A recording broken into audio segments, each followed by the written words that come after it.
Yo, what is up guys, your boy IzuKage here with the finale of What If Deku Had Divine Dividing. I don't have much to say, so without any further ado, let's get right into the what if.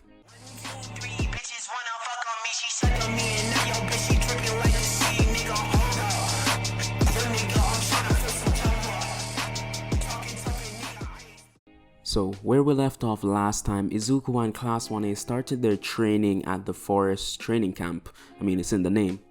Soon, the villains infiltrated the camp and Izuku had to protect Kota from Muscular and saved Ragdoll from getting captured by the villains. But while he was doing that, he was preoccupied and the villains actually caught Rias and Bakugo. And Izuku was too late to save them, and obviously this made Izuku really angry. They just stole his girl. So overcome with emotion, Izuku roared like a dragon, and because of what his past users said, he had some advice from them. Izuku drank some of Rias's blood from her shoulder wound, and this is the blood of a high-class demon, and this pushed his power over the limits, unlocking his new form, Juggernaut Drive. But due to his emotions, it was unstable, so Izuku began rampaging the forest. So, with the recap over, let's get into it. We start in the realm of the demons. Issei, the king of all demons and the holder of the Red Dragon Emperor, could sense Izuku's rampaging in the overworld. So he goes to calm him down, the only way he knows how to. Beat his ass. So Ria sees the look on Issei's face and asks what's wrong? And he just says, don't worry, I just need to knock some sense into Izuku. And Rias is a bit worried and asks is Rias involved? And Izuku says he's, I'm sure, she's fine. Those two are always together, they should be fine. And Izuku sprouts his 8 wings and flies up to the overworld. And if you're a bit confused, remember Rias's mom is named Rias, so I made it really complicated for some reason, whatever. So he comes up to the overworld and he sees Izuku rampaging through the forest. He charges up a dragon shot to get his attention, and this hits Izuku right in the face. Izuku, being enraged, turns around and rushes at Issei. And he enters his own Juggernaut Drive, but it's stable and he has control of himself. So he boosts up to 50 times and Izuku runs right into a punch, destroying the armor around him and falling to the ground. Izuku climbs out of the armor and he's rubbing his head oh, what just happened? And Issei says, nothing, you just almost killed off all your closest friends, that's all. And Izuku is looking around and sees all the damage he's caused, and his immediate question is, where's Rias? And Izuku, he kind of forgot what happened because of the whole thing, but as he said that, his memories come back to him and he just gets angrier, and he's like, the villains took her. And Izuku, he tries running off, but he collapses, he's exhausted. He's been in the form for way too long and he can't move.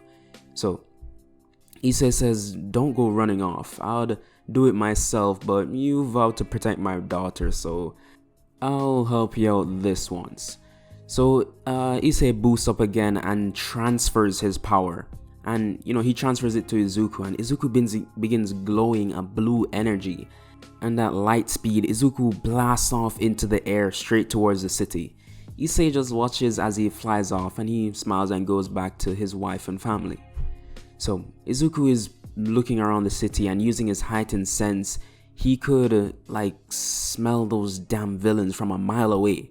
And it's even more precise since he got a boost from Issei. So Izuku finds the building, and let's switch to the LOV's perspective for this. So Shigaraki has Rias and Issei tied up and they're trying to interrogate them. And he says, join us.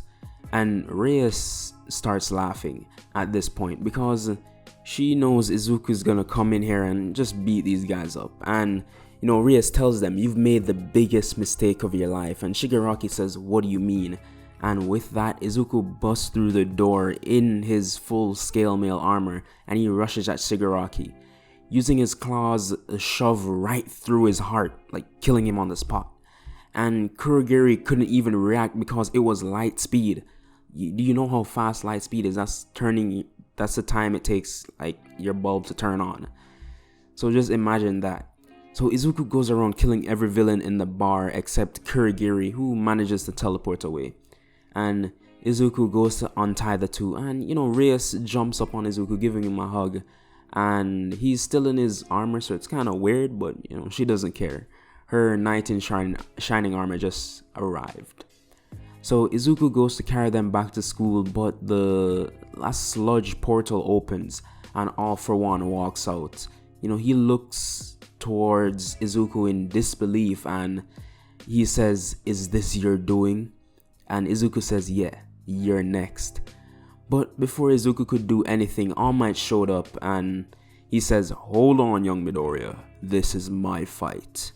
So Izuku seeing All Might, he's like, alright All Might, but I'll make it a little bit easier for you, old man. You don't pop your back.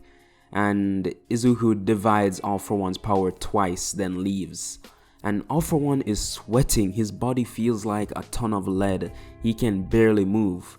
So All Might rushes at him full speed, and Detroit Smash after this Detroit Smash, just wrecking All For One and the building around them. And also the helicopter, they're filming this fight and everyone's watching, they're cheering on All Might. And All For One is on his last legs, and then All Might says, "This is for my master, as well as all the innocent you've killed. United States of Smash." And the punch connects and creates a giant tornado. And the people who were filming in the helicopter, they're being thrown around, but they don't crash. And after everything settles down, All Might stands over the bloody All For One, one fist in the air in triumph, and everyone's cheering like, "Oh my god, All Might." So with that, all the police come to capture All For One. He's really beaten up, like he's literally near death, but he's alive at least. So you should be happy for that. So they take him to Tartarus, and all the other villains, they're dead. So yeah, Izuku's gonna probably get into a bit of trouble for that one. Anyways, the main villains of the story have been beaten, so there's really not much else to do, but there's still one more thing to take care of. So 6-month time skip. During this time, Izuku and Mirio have gotten to know each other, and Sir Naitai, they're all in the same agency. And this is where we're going to have the Chisaki, raid arc happening. So they've gathered all the information, they know where the base is, and they're about to infiltrate it right now. So you have Fat Gum, Ryukyu, and Sir Naitai's agencies all lined up outside Chisaki's base, and they have the police officers there with a warrant to search the place. So the gang, they let them in. Well, as they start to walk, they get ambushed by a bunch of villains. They all try to attack them, but Izuku divides all their powers, and they all fall to the ground. And Sir Naitai, he's looking at Izuku, he pats him on the shoulder, he's like, you come in handy, like sometimes, you're useful sometimes. And Izuku's like, okay, yeah, sure, I'm useful all the time. Anyways, they start heading into the building, and this is where they actually brought out Rappa, from the start, because he's one of their strongest villains, so he should be on the front line of defense. So Rappa runs in, punching at, and Fat Gum gets in the way to absorb all the blows. And with this, Fat Gum, backs up, and then Izuku in his scale mail armor punches Rappa back into, the guy who makes the barriers.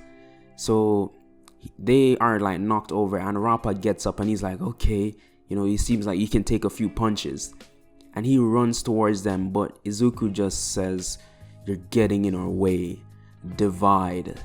And Rappa begins to slow down, and he's like, "What?" And Izuku says it again, "Divide." And Rappa is just moving slower and slower. Izuku keeps saying divide, and then he charges at Rappa and just punches him square into the ground. And Rappa is knocked out cold.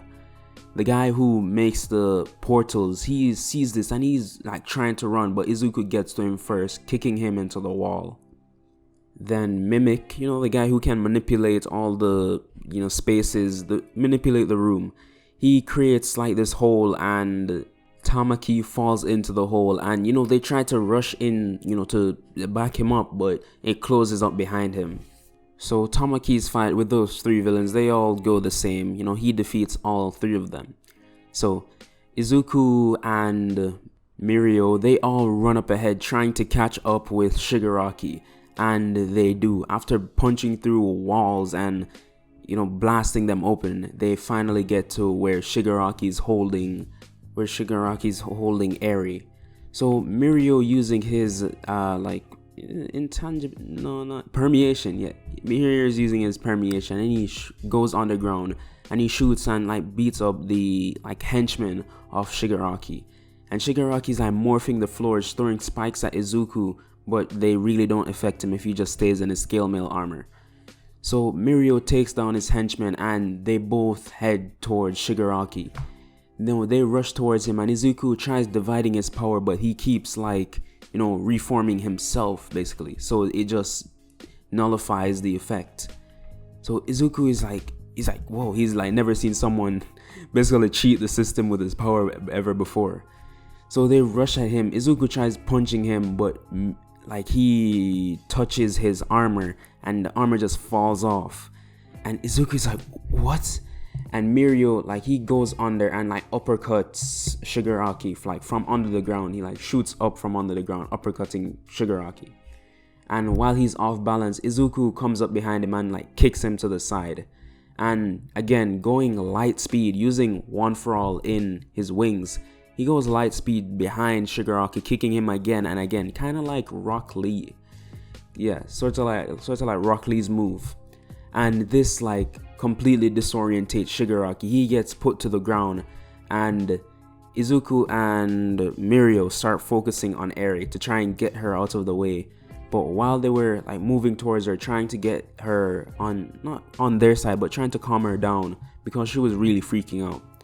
During this time, Shigaraki was slowly crawling over to his henchman, and he touches him and reforms him, and they fuse together basically. And this creates the giant monster that Shigaraki was. So in this form, he tears up the entire ground, creating a massive hole to the surface. And Izuku, seeing this, he knows that he has to go into that form. So he goes into Juggernaut Drive, but this time it's not completely stable, but he has a sense of control of himself, so he won't go completely berserk. So in this form, Izuku uses half dimension, dividing not just the power but the size of whatever Shigaraki was, that monstrous form he took. He divides that in half, and its power as well. So Izuku charges up a blast. He opens his mouth, and this blue orb appears. Izuku, this One For All flowing through him, 100% of One For All flowing through his body. He charges up this attack, and it's a massive blue orb. He shoots it at Shigaraki, and this ball of demonic energy, it completely incinerates Shigaraki. And when I mean incinerate, he's gone. That brother gone. He's not coming back. And his ashes just blow off in the wind. So the reporters, they were recording this obviously, and everyone's just marveling at the power of these young heroes. So after that, they get Eri, they rescue her, and they have Aizawa supervise her as per canon, so her quirk doesn't go out of control. And they take her to the hospital. So no one, Night Eye doesn't die, thankfully. And yeah, so let's have a time skip. This is 5 years into the future. All Might has retired, and the new number 1 hero is Endeavor. Yeah, Izuku is new to the game, so Izuku is number 3, Reyes number 4, and yeah, they don't have kids yet. They're at the peak of their hero career, and crime rates are really close to 0. With heroes this strong, what villain would dare oppose them? So the era of heroes not ruling over everyone, but the era of peace in the My Hero world has finally come with Izuku and all the strong people that came out of his generation. So yeah, I mean, there's not really any further I can go since Shigaraki and All For One are, Shigaraki's dead, All For One, he's locked up. So yeah, there's not really much else to do. So yeah, this is the finale, and that's where I'm going to be leaving this one off for good. So that is where I'm going to be leaving this one off. If this one kind of seemed a bit, rushed or, just hastily put out there, I just wanted to get this off my plate, man. People have been really asking for this, but I just didn't really have any more creative juices left to push out this last part. So hopefully it wasn't that bad. And yeah, thank you guys so much. If you like the video, if you like my content in general, subscribe. And yeah, I'll see you guys in the next What If.